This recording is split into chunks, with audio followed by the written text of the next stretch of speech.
I didn't think I'd ever say there was a cozy League of Legends game, but here we are. This is a first look at Riot Forge and Tequila Works' newest game, Song of Nunu, a League of Legends story.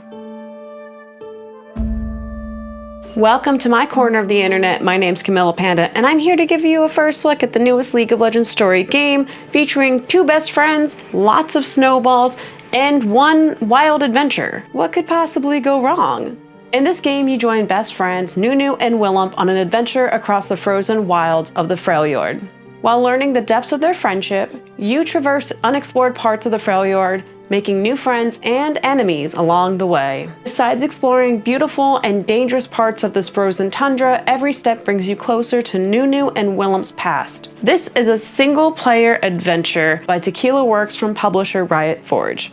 I had the pleasure of getting to play this game early on the Nintendo Switch, and it had me hooked from the start. However, I admit I am incredibly biased. I spent most of my college years from 2013 to 2015 playing a lot of late night League, and the only thing I did wish back then was that they did a lot more with all the lore for the different champions they created. And the Riot Forge games have been a dream come true for that. What makes this game great is that you actually don't need to know the lore of the different champions. You just become invested in Nunu and Willump's story just by playing it. The game starts out with Nunu looking for Willump in a blizzard and then backtracks to show you how you got to this harrowing moment.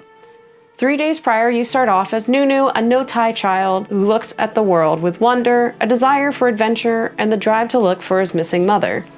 Nunu has a dream where his mother tells him to look for the heart of the blue in the Wing Mountains, which kicks off this adventure. You can see the friendship between Nunu and his Yeti counterpart is special. Oh, such a cute dog! The game does a good job showing you the different skills you need to know in the beginning through snowball fights, learning how to play Nunu's flute the Spellsvanger, and the game plays like any platformer with interesting puzzles and some combat. The first 4 hours of this game was an equal balance of learning and using the different skills while being introduced to some of the main champions. I found the game did a great job of naturally cycling between exploration, puzzle solving, and enemy encounters, where none of it felt forced. I was interested in continuing my adventures in the Freljord while not being overwhelmed by any one game mechanic. While some puzzles had me stumped for a little bit, they were not incredibly complex, and they kept the game fun. The game also automatically would swap between controlling Nunu and Willump seamlessly, so I didn't have to question what would be the best option. And for fans of League of Legends, you get to experience attacks like Absolute Zero, where Willump creates a powerful blizzard at times.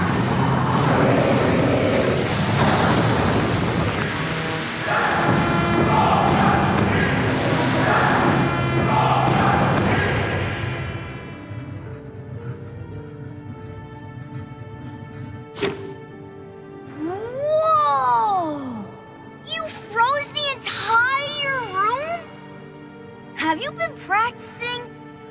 Go Willump!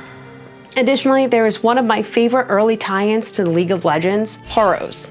You can tell I was very excited to find the Poros as I was recording this. Oh my god, look at the Poros! Oh my goodness, look at the little babies! They're so stinking cute! Ah! Not the sad Poro! Hey, buddy.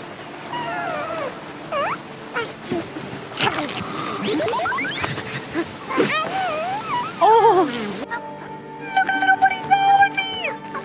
Oh, little friends! Oh, hello!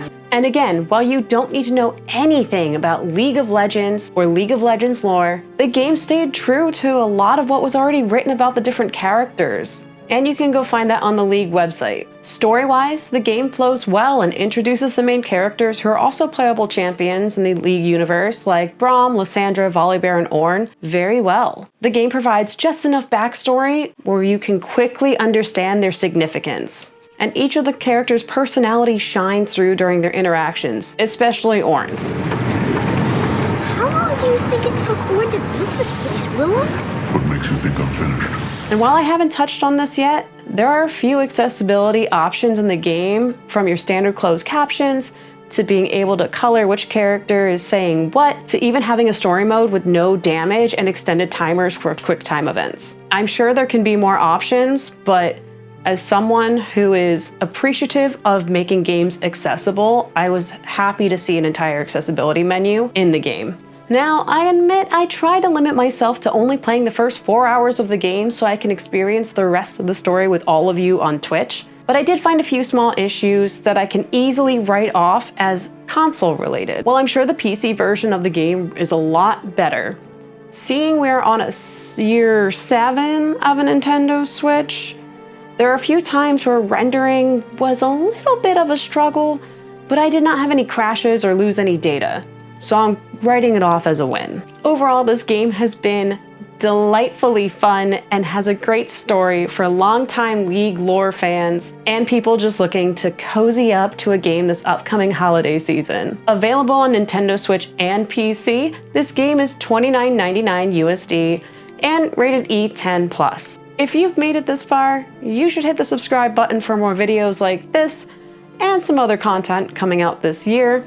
Let me know in the comments though if you have any questions about the lore surrounding Nunu, Willump, Lysandra, the Freljord, Anivia, all of that down below. I'll try to make a video to explain anything that people might be confused about. And if you swing by my Twitch channel, you may find me live playing this. Thanks for hanging out, and we'll see you again soon. Bye!